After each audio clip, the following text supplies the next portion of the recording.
A few things that I came across as usual. Shall I share your screen, perhaps? Yes, please. Give me a second. I just had it. And, oh, yeah. There we go. All right. That looks like my screen. Yep. So first things first, came across this fantastic tweet that's more of a reminder or a refresher, I think, but great stuff from Meryl responding to another staple in the community, Jeremy Moskowitz, who's been around for quite some time, focused on group policy and many, many other things, managing Windows, of course. Had a question, as you can see here. Jeremy had a VM that was asleep since December. Edge was logged into Intune before it slept. When he woke it back up and relaunched, he was still logged in. Was that expected? And Meryl's response was yes. And why is that? Because the refresh tokens for our browser sign-ins with Entra by default are set to 90 days. So if that refresh token has not expired, like in Jeremy's case, for example, turn on your browser and hey, you're still signed in. The reason that I wanted to bring this up is to remind everyone about refresh tokens, as Meryl has done here.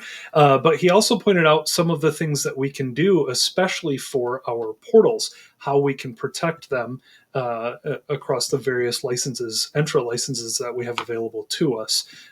One, you can set the portal timeout at the directory level. With no additional licensing, so this is a setting that you can configure, and your portal timeouts will be set that way for all of your Entra Admin Center, Azure Portal, M365 Admin Center, etc. You can also, with Entra ID P1, configure a sign-in frequency for admin roles using conditional access. So that's just one of the session controls in a conditional access policy that says, hey, you need to sign in every, this is the duration, whether it's 8 hours, 1 day, 2 days, a week, whatever you determine in your organization. And then sort of the pinnacle of this, protecting these roles, is simply enabling privileged identity management if you have Entra ID P2. Privileged identity management is a technology that we can use, or service that we can use in Entra, that allows us to have just-in-time access for our elevated Entra roles. If we have something like global admin or user admin or one of the privileged roles, basically that allows you as an admin to elevate your role only when required. So you don't necessarily have global admin assigned to an account all the time. Really fantastic suggestions here. I definitely recommend implementing these things, checking out what Meryl has put together here, and implementing these things if you have the proper licensing. But even if you don't have any of the shinier versions of Entra ID P1, absolutely go ahead and give this a look. And maybe you don't want the refresh token for your admin portal set to 3 months. So great stuff here. Thank you, Jeremy, for asking the question, and Meryl for responding. This is a fantastic reminder for the community. Also came across, there have been a few folks that have posted about this, but a new message showed up in the message center from Microsoft yesterday, I believe it was, that basically if you are using Windows Autopatch, currently, as it stands today, Autopatch will deploy the Windows data diagnostics policy required for your devices to send information up to Intune.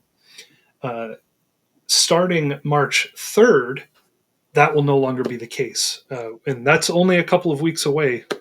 Surprisingly, we are not that far away from March. What you have to do is actually create and deploy that Windows diagnostic policy yourself. So if you are using Autopatch, recommend doing that sooner rather than later so that you're not doing it at the last moment there. I also came across an article. I think I can't remember, Johan, if you and I got a question about this or something similar here in office hours recently, or if it was in one of our courses. But there was a question that came up around BitLocker recovery keys, and the folks over at Patch My PC put together a fantastic blog here. Looks like it was Rudy that wrote it, so thank you, Rudy. Around how we're going to be able to clean up stale or older BitLocker recovery keys in Entra. The reason that that's important is because every device can only have 200 BitLocker recovery keys, and they aren't necessarily cleaned up automatically. So oftentimes you'll come across devices that have been out there in the wild for a little while, and you'll hit 200 recovery keys, and as soon as you try to rotate that, it will fail to actually escrow into Entra. So I believe the key will still rotate on the endpoint, but it won't actually be stored anywhere. So it sounds like there is going to be a new fix coming forth in the insider preview versions of Windows, which means I expect we'll see that here down the line sometime this year. But this blog post not only details what the current issue is, what the current state is, and the fix for it, what it's going to look like in the future, and actually goes through and talks about how these recovery keys are stored today, and what they've found here in the insider preview editions of Windows 11. So really great stuff, fantastic deep dive as always here from Rudy and the folks over at Patch My PC. If you are using Intune and Entra and BitLocker in your organization, and I hope you are using BitLocker, absolutely a must read in my view. This is something we get questions all the time about BitLocker and how it's working with these various services. So thank you again, Rudy, for putting this together. I think in terms of news, that was about all I had today. All right. Thank you so much. I do have a few things. Let me see if I can steal the screen back. All right. First, just a friendly reminder up on our Academy. We have next Friday, in fact. No, Thursday, the 20th. Andrew and I, we are doing a webinar on the life after MDT, basically how we migrate MDT over to ConfigMgr, or the MDT integration over to ConfigMgr. So if you haven't signed up for that one, I hope you will. So we'll see you there.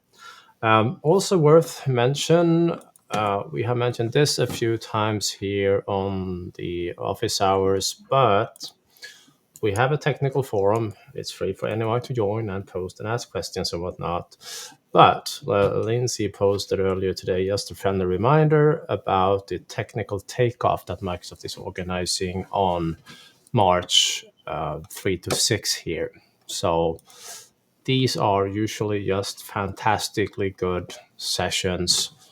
Some of them live, some of them like a recorded playback, but Microsoft staff is there answering questions at the same time. So don't miss this one. And for the record, Andrew, I managed to get up last Friday to watch the Nordic Virtual Summit, but that was an early start. It started at 2 a.m. my time, but I made it through it, several cups of coffee, and then I had a royal nap in the afternoon. I was going to ask, and so that you've answered my question already. Good for you. And it sounds like it was a wonderful event, as always. It was very well organized, great presenters, and my favorite quote was from one of the sessions with Nikolai Anderson and Morris Daly. They presented how they helped a Swedish company, an Intune-only company with about 100,000 clients. It's a fairly large Intune setup. How they deal with feature updates, and their users figured out that, well, if we fill up our hard drives with stuff, we don't get the update because they didn't want the update. So they were like,